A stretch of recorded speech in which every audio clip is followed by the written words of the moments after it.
विदेशी व्यापारी के साथ 4 करोड़ रुपए ठगी का मामला बक्सर के नगर थाना में हुआ दर्ज। बक्सर जिले में एक चौंकाने वाला मामला सामने आया है, जहां एक म्यांमार के व्यापारी से 4 करोड़ रुपए की ठगी की गई है। इस ठगी के पीछे बक्सर शहर का रहने वाला एक स्थानीय व्यवसायी का नाम सामने आ रहा है, जिसने विदेशी व्यापारी के साथ पुराने संबंधों का फायदा उठाते हुए उसकी करोड़ों की रकम हड़प ली है। वहीं पीड़ित ने नगर थाने में शिकायत दर्ज कराई है, जिसके बाद पुलिस ने मामले की जांच भी शुरू कर दी है। आरोप है कि ठगी के साथ ही पीड़ित को धमकाया भी गया और उसके साथ बक्सर में मारपीट भी की गई है। इस मामले में म्यांमार के व्यापारी नवराज वागले, जो बिजनेस ब्रदर कंपनी लिमिटेड के कर्मचारी है और भारत में कारोबार करते हैं, ठगी के शिकार हुए हैं। उन्होंने बताया कि उनका पुराना व्यवसायिक संबंध बक्सर के व्यापारी हरिराम शाह के साथ था। हाल ही में दिल्ली में उनकी मुलाकात एक अन्य व्यापारी पंकज के साथ हुई थी, जहां वे अपनी कंपनी के 2.5 करोड़ रुपए लेने आए थे। वहां से उन्हें 1 करोड़ रुपए की टोकन मनी मिली, जिसे कंपनी के खाते में ट्रांसफर किया जाना था। लेकिन बक्सर के रहने वाले हरिराम शाह ने विदेशी व्यापारी नवराज को सुझाव दिया कि टोकन मनी उन्हें दे दिया जाए, क्योंकि हरिराम को भी 1.5 करोड़ रुपए नवराज को देने थे और वह सारे पैसे एक साथ ट्रांसफर कर दिया जाएगा। वहीं पुराने संबंधों के चलते नवराज ने उन पर भरोसा किया और यह रकम उन्हें सौंप दी।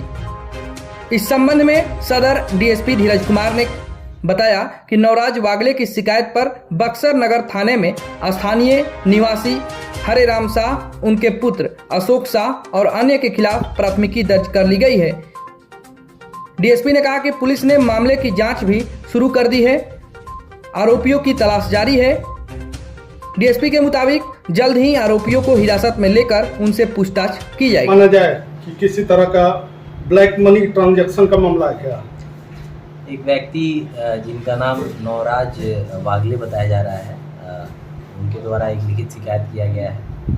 बक्सर के एक व्यवसायी हैं संदेह उनके विरुद्ध कि इनका जो है ये उनके द्वारा बताया गया है कि वो म्यांमार के निवासी हैं और एक कंपनी है उसको रिप्रेजेंट करते हैं इंडिया में, और जो बक्सर के व्यवसायी हैं इनसे उनका व्यापारिक लेन देन था। व्यापारिक लेन देन में पैसे का जो है मतलब यहाँ के जो व्यवसायी हैं उनके द्वारा नहीं दिया गया है, टाल मटोल की जा रही है। और एक अन्य व्यवसायी का जो पैसा है, जो बक्सर के जिनके ऊपर आरोप लगाया गया है, उनके द्वारा लिया गया और बोला गया कि इसको बैंक अकाउंट में डाल देंगे, और बैंक में डालने का एक व्हाट्सएप भी किया गया। लेकिन जब आवेदक के द्वारा चेक किया गया तो उसमें पैसा शो नहीं कर रहा था, मतलब अकाउंट में पैसा क्रेडिट नहीं हुआ था।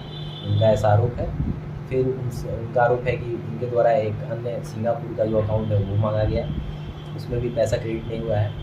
तत्पश्चात उनका आरोप है कि उनके द्वारा जब फ़ोन करने का प्रयास किया गया तो उनके नंबर को ब्लॉक कर दिया गया, और फिर जब वो घर पे गए मिलने पैसे के बारे में तो उनको धमकी दी गई कि यहाँ से अपने देश चले जाइए। इस तरह का बात आया है संज्ञान में। इसमें तत्काल प्राथमिकी दर्ज कर ली गई है और अनुसंधान किया जा रहा है। आगे जैसा भी अनुसंधान में निकल कर आएगा उस पर नियमानुकूल कार्रवाई की जाएगी। प्राइमरी इन्वेस्टिगेशन का इस तरह से इंडिया के अंदर में ट्रांजैक्शन का ये जो मामला है, तो क्या ये नॉलेज में है गवर्नमेंट को, या फिर यूं ही इस तरह का धंधा चलता है? देखिए, इसमें हम लोग हर पहलू पे जांच करेंगे कि ये किस कंपनी को रिप्रेजेंट करते हैं, वो कंपनी क्या इंडिया में रजिस्टर्ड है, किस तरह का सामान ये सप्लाई करते थे, उसका क्या रिसीट है, कितना कब भेजा गया है, ये सारी चीज़ों का हम लोग इसमें सत्यापन करेंगे। और जहाँ पे भी जिसका भी लैप्स होगा और इसमें जिसका भी क्रिमिनल एक्ट होगा उस हिसाब से उसमें कार्रवाई की जाएगी।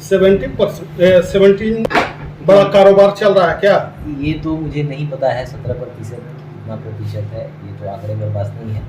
बट इस प्रकार का अगर कोई भी मामला हम लोग के संज्ञान में आएगा और अगर वह मामला क्रिमिनल एक्ट के अंतर्गत आएगा तो उस पर निश्चित रूप से हम लोग कार्रवाई करेंगे।